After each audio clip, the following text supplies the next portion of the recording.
안녕하세요. 서울대학교 박정환 컨설턴트입니다. 오늘은 부모님의 역할에 대해서 얘기를 한번 해볼 건데요. 중학교 때부터 빠른 선행을 통해서 최상위권을 만들고 싶다면, 고등학교 때 내신 성적이 잘 나오지 않아서 내신 성적 역전을 원하신다면, 지금까지와는 어머님의 역할이 완전히 바뀌셔야 됩니다. 단순한 공부 감시자가 아니라 학습 구조 설계자가 되셔야 됩니다. 내신 시험이 가까워지면 가까워질수록 어머님들은 자녀에게 이런 얘기를 많이 하십니다. 내신 시험 잘 준비하고 있어? 학원 숙제는 다 했니? 핸드폰 이제 그만해야지. 시험 다 갔는데 이렇게 해서 되겠어? 계획은 다 짰고? 이런 식으로 점점 더 감시와 압박에 대한 얘기를 하는데요.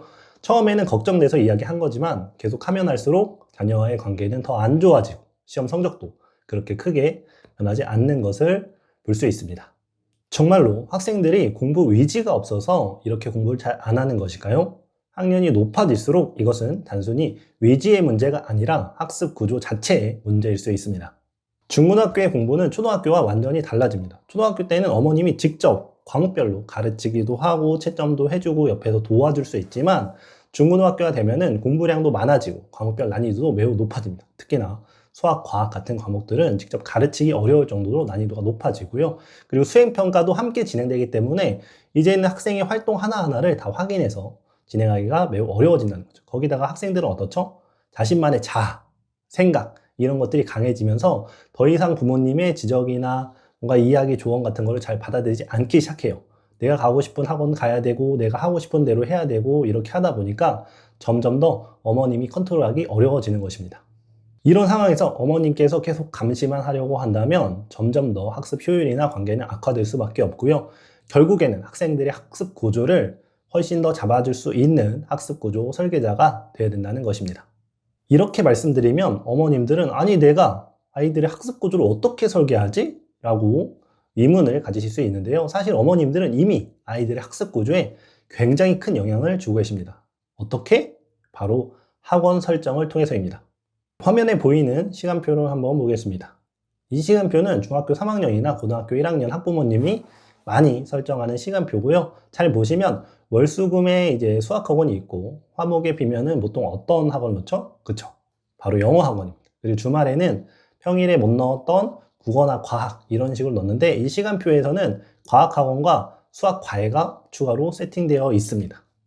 여러분들 이 시간표 보면 어떠신가요? 공부를 정말 잘할 수 있는 시간표인가요? 아니면은 문제가 있는 시간표일까요? 그러면 이러한 시간표가 아이들의 학습 구조에 어떤 영향을 미치는지 한번 보겠습니다. 이 학생 이제 화면을 보면은 이제 공부는 어떻게 할지 사실 다 그려져요. 매일 뭘 해야 될까요? 그쵸? 학원 숙제를 해야 됩니다. 학원 숙제를 여기 시간표를 잘 보시면 알겠지만 학원이 끝나면 밤 11시가 돼요. 월요일 볼까요? 밤 11시에 집에 와서 해야 되는 거는 바로 다음 날에 영어 숙제입니다. 화요일도 같은 방식입니다. 화요일도 집에 오면은 밤 11시부터 이제 공부를 할 수가 있어요. 이런 학생들은 보통 막 준비하고 하다 보면은. 그럼 이때부터 해야 되는 거는 바로 다음날 수학 숙제겠죠. 그럼 결국에는 이러한 학습 구조는 대부분 숙제를 하는 방식으로 귀결됩니다. 매일 이제 숙제를 해야 되는 상황이 나타나고요. 그리고 숙제를 자체도 밤 11시에 할 수밖에 없어요. 근데 이제 수학 숙제라는 거는 뭐 한두 시간으로 보통 끝나지 않고 밤 11시부터 뭐 1시, 2시 늦게까지 해야만 또 완료되는 학습 구조라고 볼 수 있고요. 그리고 잘 보면은 이제 수학과 영어가 충돌되는 구조를 가지고 있습니다. 이게 무슨 얘기냐면 사실 수학 숙제를 하려면 화목에 좀 여유롭게 집중력 있게 고난도까지 풀어줘야 되는데 이때 영어가 딱 이미 있는 거죠. 그래서 밤늦게 힘들게 할 수밖에 없는 구조라서 이러한 구조는 수학과 영어가 충돌될 수밖에 없는 구조, 둘 중에 하나는 제대로 집중하기 어려운 구조라고 볼 수 있습니다. 그리고 이걸 통해서 또 알 수 있는 건 뭐냐면 학생들의 자기주도 시간은 거의 확보가 되지 않아요. 자기주도 시간이 없는 학습 구조라고 보실 수 있습니다. 그럼 이제는 이런 학습 구조가 어떤 문제를 만들 수 있는지 한번 보겠습니다. 첫 번째는 이제 숙제만 하게 되는 구조라고 말씀을 드렸죠. 그래서 모든 공부가 다 숙제만 이제 진행할 수밖에 없고요. 그리고 그 숙제조차 다 못하는 경우가 많이 발생할 수밖에 없어요. 굉장히 타이트한 일정이다 보니까 수학과 영어 숙제가 충돌되고, 그리고 만약에 중간이나 외부 일정이나 수행평가라도 있는 경우에는 수학 숙제, 영어 숙제조차 다 못할 수밖에 없는 일정이다, 학습 구조다라고 생각하실 수 있습니다. 그리고 이제 숙제 자체도 사실 여유롭게 하는 건 아니에요. 밤 11시부터 시작하기 때문에 그 시간 굉장히 학생이 힘든 시간이거든요. 학원 갔다 와서 지친 시간에, 집중력도 잘 나오지 않는 시간에 고난도 문제나 숙제를 막 하기에는 중위권, 하위권 학생들에게는 매우 힘든 일정이라고 볼 수 있습니다. 그리고 더 중요한 거는 학원을 다니지 않는 과목들이 있죠. 여기 없는 과목이 뭐가 있죠? 국어라든지 통합사회라든지 이제 고1 기준으로 뭐 한국사 이런 과목들이 있는데 학원 숙제만 하다 보면 결국 이 과목들은 계속 뒤로 밀리게 돼요. 공부 자체에 대한 시간을 확보하기 어렵기 때문에 결국 시험이 가까워지면 가까워질수록 할 수밖에 없는 이제 벼락치기형 공부로 변할 수밖에 없는 거죠. 그래서 많은 학생들이 사회나 한국사를 이제 뒤에서 이제 하려고 하다가 결국에는 뒤에도 학원 숙제가 좀 어떻게 되죠? 시험에 가까워지면 학원 숙제가 또 늘어나죠.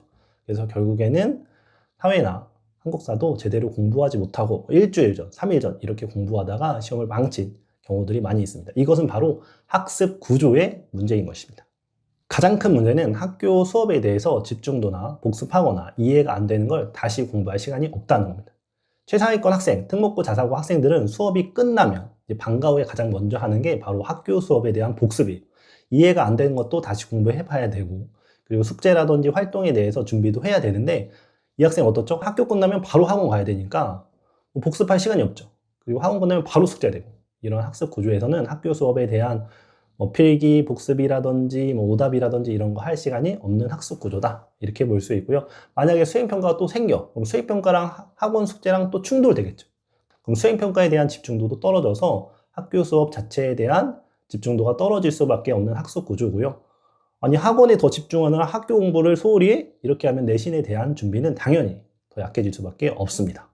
저는 사실 이런 시간표를 가진 학생을 정말 많이 봤습니다. 자사고에 있는 학생이었는데요. 이 학생이 정말 이렇게 학원 세팅을 하고 새벽 2시까지 매일 숙제만 했어요. 근데 학원 다니는 과목이 그때 9등급 기준으로 3등급 정도가 나왔고요. 학원 다니지 않는 사회라든지 역사 과목은 벼락치기 하다가 결국 5등급이 나왔습니다. 그렇게 열심히 준비했는데 단 한 번에 내신 성적이 망하면서 이 학생은 결국 이제 슬럼프, 거의 일주일, 2주일 동안 공부도 또 제대로 하지 않고 심지어 학원을 벗어나지도 못해요. 혼자 공부할 수 없기 때문에 다시 학원으로 돌아간 케이스가 정말 많았다는 거 말씀을 또 드리겠습니다. 결론을 말씀드리면 결국 잘못된 학습 구조를 학생이 바꾸지 않으면 성적은 절대 바뀌지 않습니다. 학원 숙제할 수 있는 시간을 충분히 확보해 줘야 되고요.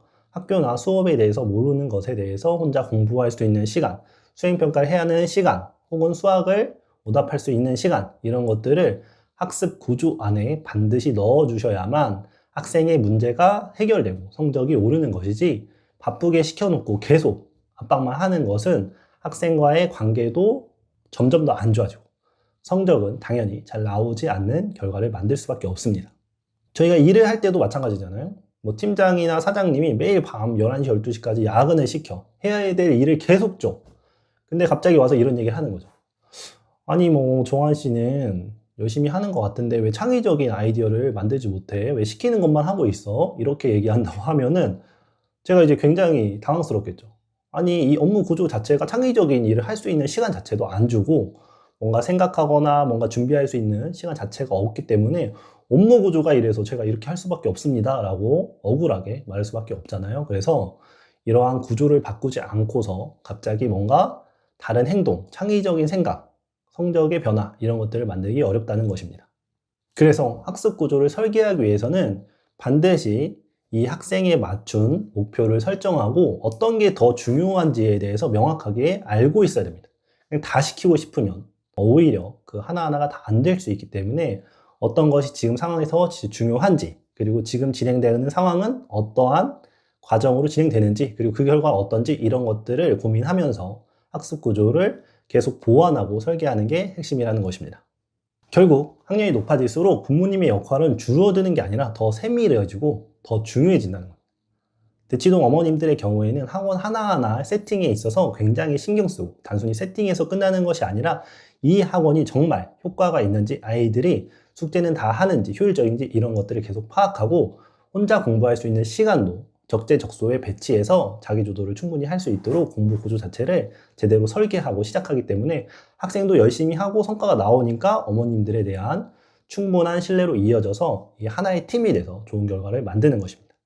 반대로 공부 구조를 잘못 설계해 놓고 학생에게 매일 숙제만 하라고 새벽 2시까지, 1시까지 숙제만 시켜놓고 성적은 70, 80점 나온다면 학생 입장에서도 부모님이 시키는 대로 했는데 성적이 이게 뭐야, 그냥 내가 하는 게 낫겠다, 이런 식으로 생각하면서 점점 더 각자 관계도 안 좋아지고 성적도 안 나오는 것이 악순환이 되는 것입니다. 그래서 어머님이 처음부터 학습 구조를 잘 설계해서 좋은 결과를 만든다면 아이들도 어머님을 믿고 계속해서 좋은 관계, 좋은 결과로 이어질 수 있다는 걸 마지막으로 말씀드리면서 오늘 영상 마무리하겠습니다.